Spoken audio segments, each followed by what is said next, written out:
안녕하세요. 이제 아마겟돈 전쟁을 말씀하는 여섯째 대접입니다.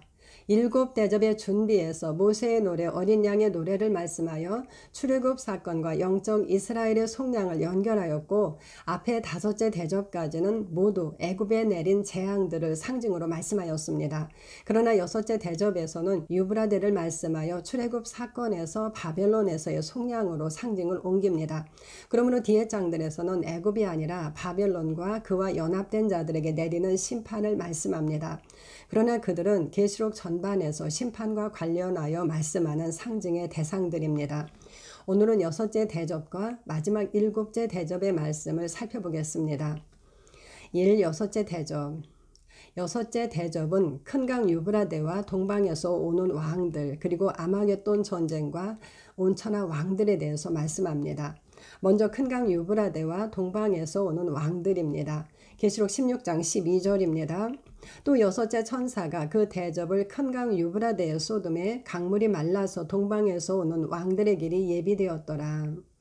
여섯째 천사가 그 대접을 큰 강 유브라데에 쏟았습니다. 그러자 강물이 말라서 동방에서 오는 왕들의 길이 예비되었다고 말씀합니다. 어떤 사람들은 현재 유브라데 강의 강물의 마름에 의미를 두고 동방에서 오는 왕들의 길이 열렸으므로 그들이 와서 아마겟돈 전쟁을 일으킬 것이라고 말하기도 합니다. 하지만 눈에 보이는 유브라데 강물의 마름은 아무 의미 없습니다. 서두에서도 나누었던 것처럼 계시록은 성경의 사건과 명칭들을 사용하여 상징으로 말씀하기 때문입니다. 즉 실제로 유브라데 강물의 마름을 말씀하는 것이 아니라 상징이라는 것입니다. 그리고 동방에서 오는 왕들이 만약 아마겟돈 전쟁을 일으키는 자들이라면 하나님의 진노의 심판으로 그분의 자녀들과 싸울 왕들의 길을 열어준다는 말씀이 됩니다. 그렇다면 그건 교회의 심판을 내려서 원수를 도와주는 꼴이 될 것입니다. 이는 일곱 대접이 무엇인지 잘 모르는 데서 나온 생각입니다. 하나님께서는 하나님의 진노가 가득히 담긴 금대접 일곱을 일곱 천사에게 주시며 그것을 땅에 쏟으라고 말씀하셨습니다. 땅은 용과 그의 백성이 있는 곳입니다. 그러므로 다섯째 대접까지의 재앙은 모두 용과 그의 백성에게 내리는 재앙들이었습니다. 동일하게 여섯째 대접의 재앙도 그들에게 재앙이어야 합니다. 그러므로 동방에서 오는 왕들은 용의 무리가 아마겟돈을 위하여 모으는 왕들과는 상관없는 자들입니다. 그렇다면 동방에서 오는 왕들은 누구입니까? 유브라데는 바벨론을 관통하여 흐르는 강으로 바벨론에 풍요를 주는 강입니다. 그러므로 저의 책과 처음 동영상에서는 유브라데를 말리고 바사의 고레스를 보내시겠다는 이사야의 예언의 말씀을 근거로 동방에서 오는 왕들은 고레스로 상징되는 예수님과 두 증인인 교회라고 하였습니다. 고레스가 유브라데 강물을 말리고 동방 바사에서 바벨론에 이르러 이스라엘 사람들을 예루살렘으로 보내어 성전을 재건하게 하고 그곳에 사람이 살게 했던 것처럼 두 증인은 복음을 전하여 예루살렘을 중건하는 자들입니다. 하나님의 인을 가진 천사, 즉 사자는 해돋는데, 즉 동쪽으로부터 왔습니다. 동쪽은 영원, 즉 하나님 나라를 의미합니다. 하나님의 나라에서, 즉 동방에서 오는 왕들입니다. 그러나 이 구절에서 동방에서 오는 왕은 구원받게 하는 두 증인이 아니라 구원받는 성도로 보아야 합니다. 왜냐하면 대접을 쏟는 사자가 모세처럼 말씀으로 사람들을 구원하기 위하여 심판을 행하는 두 증인이기 때문입니다. 또한 동방에서 오는 왕들은 14절과 16절에서 말씀하는 온천하 왕들과 대조되는 자들이기 때문이며 여섯째 대접의 내용이 두 진영이 어떻게 그의 백성을 모으는가를 말씀하는 내용이기 때문입니다. 그러므로 유브라데 강을 다른 각도로 보아야 합니다. 유브라데는 바벨론을 관통하여 흐르는 강이지만 이스라엘에게 약속하신 땅의 동쪽 경계선입니다. 즉 하나님께서는 아브라함과 언약을 세우실 때 애굽강에서부터 그 큰 강 유브라데까지 그의 자손에게 주시겠다고 말씀하셨습니다. 그 약속이 육신적 자손에게서 이루어진 것은 솔로몬 왕 때입니다. 그는 유브라데 강에서부터 블레셋 땅과 애굽 지경까지 모든 왕을 다스렸다고 말씀합니다. 그러나 그가 범죄함으로 이스라엘은 분열되었고 그 후에도 계속되는 그의 자손의 악함으로 그들은 약속의 땅을 빼앗기고 바벨론의 포로로 끌려갔습니다. 그리고 아직도 그들은 그 땅을 모두 얻지 못했습니다. 그렇다면 아브라함에게 말씀하신 애굽 강에서부터 그 큰 강 유브라데까지는 그의 영적인 자손에게 주시는 약속의 땅의 상징입니다. 아브라함에게 약속하신 땅은 하늘에 있는 것, 즉 하나님이 예비하신 한 성이었습니다. 그 하나님의 성이 그의 영적 자녀들에게 약속의 땅입니다. 큰 강 유브라데는 하나님의 성 예루살렘과 사탄의 나라 큰 성 바벨론 사이의 경계선입니다. 그러므로 계시록은 어린 양의 아내 예루살렘과 음녀 바벨론을 말씀합니다. 땅의 경계선인 유브라데는 영혼을 둔 두 진영의 전쟁이 있습니다. 여섯째 나팔의 경우 큰 강 유브라데에 결박된 네 천사는 그 연월 일시에 이르러 사람 3분의 1을 죽이기로 준비된 자들이었습니다. 그 3분의 1은 예수님과 함께 죽어 예수님과 함께 이틀 후에 살리심을 받고 셋째 날에 일으키심을 받아 하나님 앞에서 사는 자들의 상징적 수입니다. 그들의 옛 생명은 유브라데에서 예수님과 함께 그 연월 일시에 죽었고 그리스도와 함께 영으로 산 자가 되었습니다. 그들이 건너는 큰 강 유브라데입니다. 그들은 사탄의 권세에서 하나님께로 그리고 흑암의 권세에서 그의 사랑의 아들의 나라로 옮겨집니다. 그러므로 동방의 왕들은 사탄의 왕국 바벨론을 떠나 이스라엘의 동쪽 경계선 유브라데를 건너 하나님 나라로 들어오는 영적 이스라엘입니다. 하나님께서 이스라엘로 바로와 그의 땅에서 벗어나게 하시려고 홍해물을 말리셨던 것처럼 영적 이스라엘이 용과 그의 땅에서 벗어나게 하시려고 큰 강 유브라데 강물을 말리셨습니다. 그렇다면 강물의 마름은 무엇을 의미합니까? 시편 74편 15절입니다. 주께서 바위를 쪼개어 큰 물을 내시며 주께서 늘 흐르는 강들을 마르게 하셨나이다. 주께서 바위를 쪼개어 큰 물을 내셨다고 말씀합니다. 어떤 바위입니까? 반석이신 예수님이십니다. 주께서 반석이신 예수님을 쪼개셔서 큰 물인 생명수를 주셨습니다. 사람을 살리는 성령의 물입니다. 그리고 주께서 늘 흐르던 강들을 마르게 하셨습니다. 그렇다면 주께서 바위를 쪼개어 주신 물과 대조되는 주께서 마르게 하신 늘 흐르던 강들은 무엇입니까?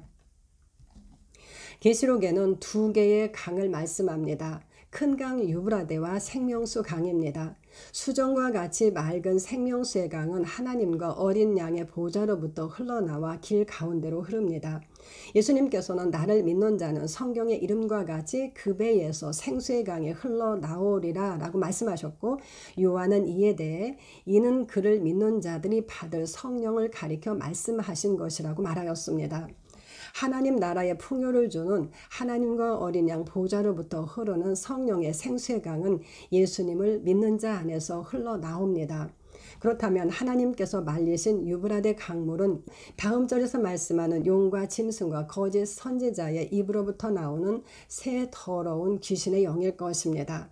그들과 연합된 바벨론 성이 큰 성인 것처럼 유브라데는 큰 강입니다. 하나님께서 늘 흐르던 큰 강 유브라데를 마르게 하시고 반석이신 예수님을 쪼개어 성령의 생수를 마시게 하셨습니다. 사람 안에 있는 영에 대한 말씀입니다. 그렇다면 하나님은 누구를 통해 그 일을 하셨습니까? 하나님께서는 모세에게 너는 지팡이를 들고 손을 바다 위로 내밀어 그것이 갈라지게 하라 라고 말씀하셨습니다. 하나님은 네가 손을 내밀어 갈라지게 하라고 하신 것입니다. 모세가 그 하나님의 명령에 따라 지팡이를 들고 손을 바다 위로 내밀었을 때 하나님께서는 큰 동풍으로 밤새도록 바닷물을 물러가게 하셨다고 말씀합니다. 여섯째 안겔로스 즉 사자가 하나님의 명령에 따라 그 대접을 유브라데에 쏟았습니다. 그러자 강물이 말라서 동방에서 오는 왕들의 길이 예비되었습니다. 두 증인은 권능을 가지고 하늘을 닫아 그 예언을 하는 날 동안 비가 오지 못하게 하고 또 권능을 가지고 물을 피로 변하게 하고 아무 때든지 원하는 대로 여러 가지 재앙으로 땅을 치는 자들입니다. 하나님께서는 교회와 함께 구속사를 이루어 가십니다. 여섯째 대접은 두 부류의 사람의 왕을 말씀합니다. 그러므로 잠시 왕에 대해서 살펴보도록 하겠습니다. 왕은 다스림을 의미합니다. 그러므로 성경은 보좌와 왕 노릇을 말씀합니다.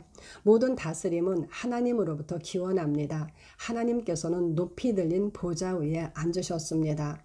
모든 만물을 창조하신 왕이신 하나님께서는 그분의 형상대로 사람을 만드시고 그들로 하나님께서 창조하신 모든 것을 다스리라고 말씀하셨습니다. 사람은 왕입니다. 즉 사람의 왕됨은 하나님을 대신하여 만물을 다스리는 하나님의 대리인으로서의 왕입니다. 그러나 사람은 타락함으로 하나님이 아니라 사탄을 섬기는 자가 되었습니다. 그럴지라도 그는 여전히 왕입니다. 그들은 땅에 속한 땅의 왕들이고 그들의 신은 사탄입니다. 그들이 온천하 왕들입니다. 그러나 그리스도께서 오셔서 그분의 피로 우리를 우리 죄에서 해방하시고 아버지 하나님을 위한 왕과 제사장으로 회복하셨습니다. 그들은 하나님 앞에 왕과 제사장입니다. 그들이 동방에서 오는 왕들입니다. 그러므로 계시록은 뚜렷한 두 부류의 왕들을 말씀합니다. 하나님의 진영은 보좌에 앉으신 왕이신 하나님, 만왕의 왕이신 어린 양, 그리고 그리스도와 더불어 왕노릇하는 첫째 부활에 참여한 왕들로 이루어집니다. 용의 진영은 7 왕관을 쓴 용과 10 왕관을 쓴 짐승, 그리고 바벨론과 음행하는 땅의 왕들입니다. 계시록은 왕들의 전쟁에 대한 말씀입니다. 이제 6째 대접의 두 번째 이야기인 아마겟돈 전쟁과 온천하 왕들에 대한 말씀을 살펴보겠습니다. 계시록 16장 13에서 16절입니다. 또 내가 봄에 개구리 같은 새 더러운 영이 용의 입과 짐승의 입과 거짓 선지자의 입에서 나오니 그들은 귀신의 영이라. 이적을 행하여 온천하 왕들에게 가서 하나님 곧 전능하신 이의 큰 날에 있을 전쟁을 위하여 그들을 모으더라. 보라 내가 도둑같이 오리니 누구든지 깨어 자기 옷을 지켜 벌거벗고 다니지 아니하며 자기의 부끄러움을 보이지 아니하는 자는 복이 있도다. 새 영이 히브리어로 아마겟돈이라 하는 곳으로 왕들을 모으더라. 이제 반대 진영에 대한 말씀입니다. 이 말씀은 용의 무리가 그의 백성을 모으는 방법과 모으는 이유 그리고 모으는 장소에 대해서 말씀합니다. 하나씩 살펴보겠습니다. 먼저 용의 무리가 온천하 왕들을 모으는 방법입니다. 그들은 새 더러운 귀신의 영들이 그들의 입에서 나와 이적을 행하여 왕들을 모읍니다. 13절. 그 새 영들이 아마겟돈으로 왕들을 모읍니다. 16절. 즉 그 영들의 이적과 그 영들의 강물로 그들을 모읍니다. 하나님께서 유브라데 강물을 말리시고 생수의 강물로 왕들을 모으셨던 것처럼 그들은 귀신의 영이 흐르는 유브라데 강물로 그들을 모읍니다. 영의 전쟁입니다. 이 말씀은 영들이 어떻게 나오는지도 설명합니다. 그 새 더러운 귀신의 영은 용의 입과 짐승의 입과 거짓 선지자의 입에서 나온다고 말씀합니다. 즉 그 영들은 그들의 말을 통하여 나옵니다. 영의 전쟁이지만 말의 전쟁입니다. 뱀의 입의 물로 과장되고 신성 모독을 말하는 짐승의 입으로 용처럼 말하는 거짓 선지자의 입으로 그들은 새 더러운 귀신의 영들이 나오게 합니다. 그리고 그 영으로 온천하 왕들을 미혹합니다. 그들이 모으는 목적은 무엇입니까? 그들은 하나님 곧 전능하신 이의 큰 날에 있을 전쟁을 위하여 모은다고 말씀합니다. 그렇다면 전능하신 하나님의 큰 날은 언제입니까? 성경에서 여호와의 큰 날은 대부분 심판의 날에 사용되었습니다. 크고 두려운 마지막 심판의 날이 있습니다. 그러나 본문은 6째 대접으로 하나님의 진노의 심판의 말씀입니다. 7 대접이 모두 하나님의 진노의 심판입니다. 심판의 날이 마지막 날로 국한되지 않음을 알 수 있습니다. 또한 6째 대접을 쏟은 심판의 날은 동방의 왕들이 유브라데를 건너는 구원의 날이기도 합니다. 하나님의 큰 날은 심판의 날이며 구원의 날입니다. 그날의 두 진영은 영혼을 둔 전쟁을 합니다. 7 나팔에서도 용이 짐승과 거짓 선지자를 통하여 교회와 싸우는 42달, 이방인이 거룩한 성을 짓밟는 1260일을 말씀하였습니다. 두 진영은 예수님 승천부터 재림까지의 상징의 기간 3년 반 동안 전쟁을 합니다. 하나님 곧 전능하신 이의 큰 날입니다. 용의 무리는 그 전쟁을 위하여 온천하 왕들을 모읍니다. 주님은 용의 무리가 땅의 왕들을 모으는 말씀에서 잠시 멈추시고 보라 라고 말씀합니다. 주목하라는 말씀입니다.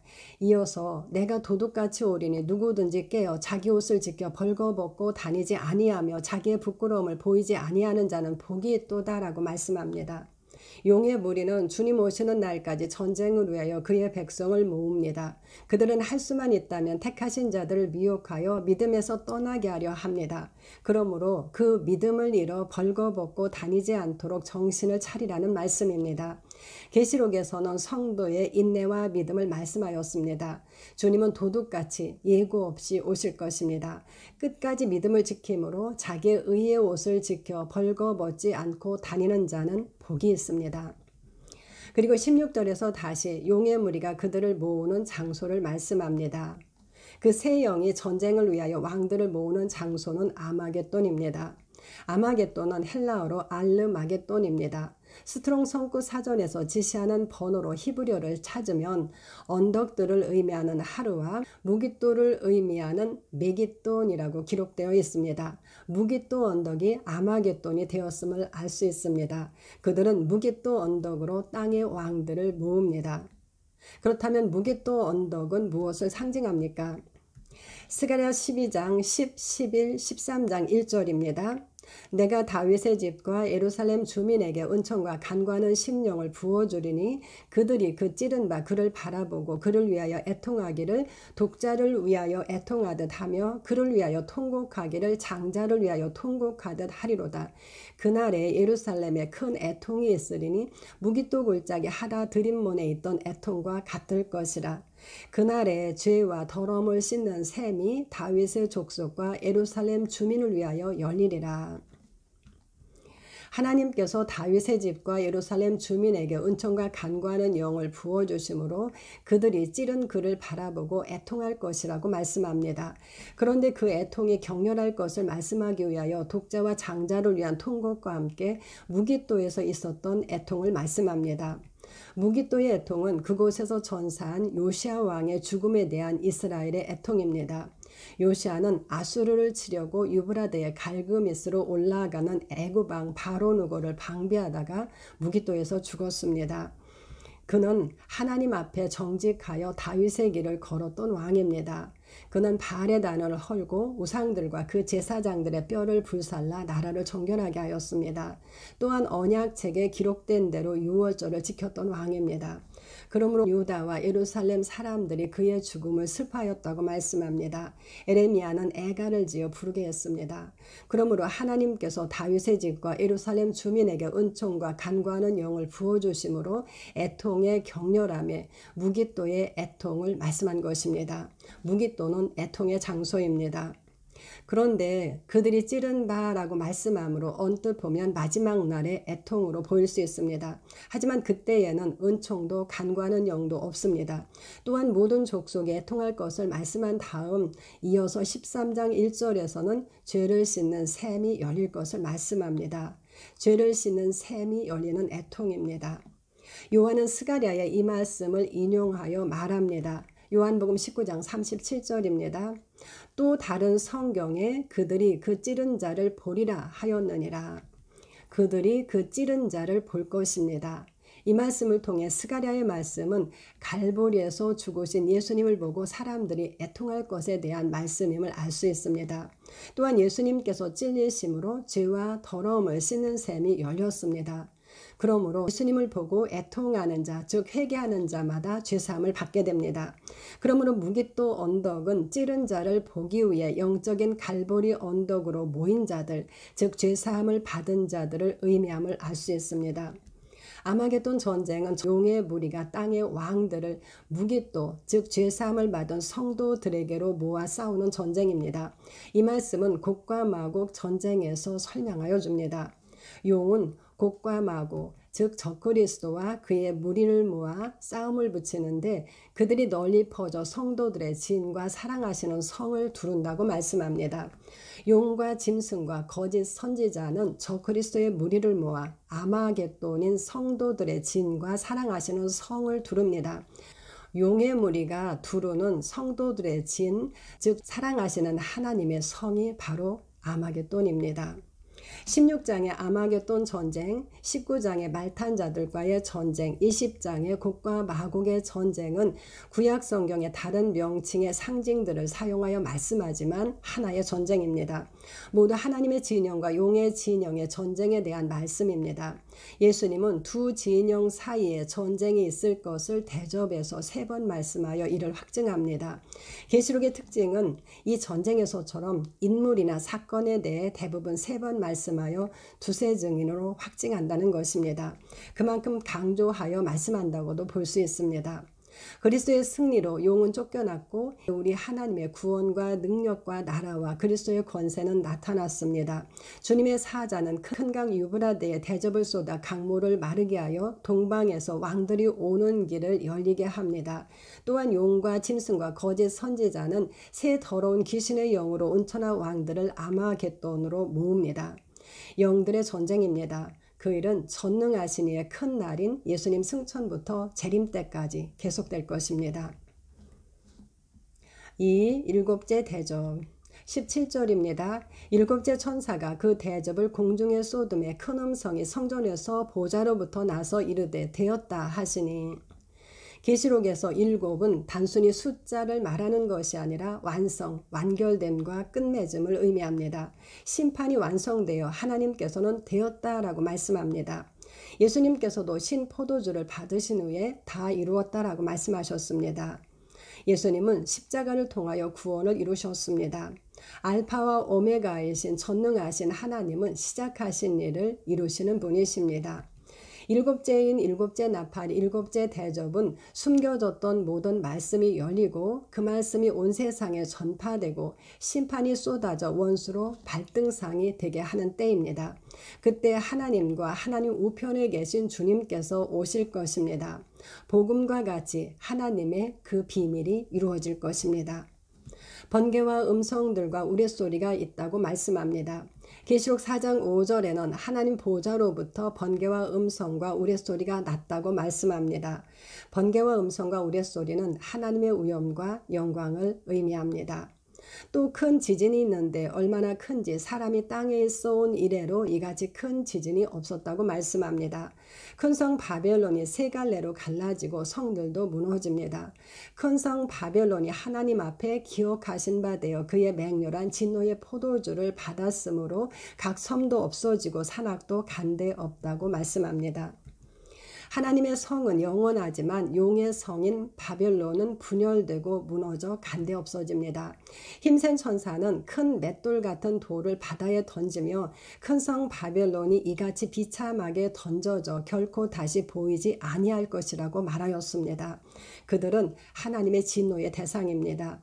그들은 모두 하나님의 맹렬한 진노의 포도주를 마심으로 불못에 던져져 결코 다시 보이지 아니할 것입니다.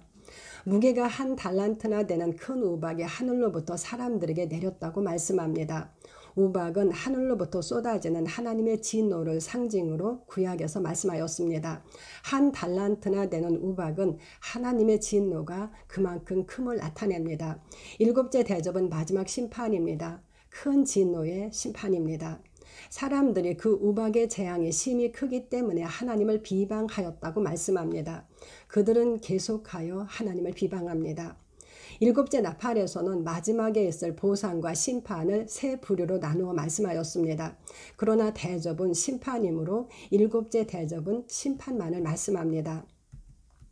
일곱째 대접에서 되었다 하심으로 심판이 끝났습니다. 그러나 계시록은 각각의 마지막 심판을 다시 나누어 말씀하면서 전쟁의 날 동안에 있을 일들을 말씀합니다.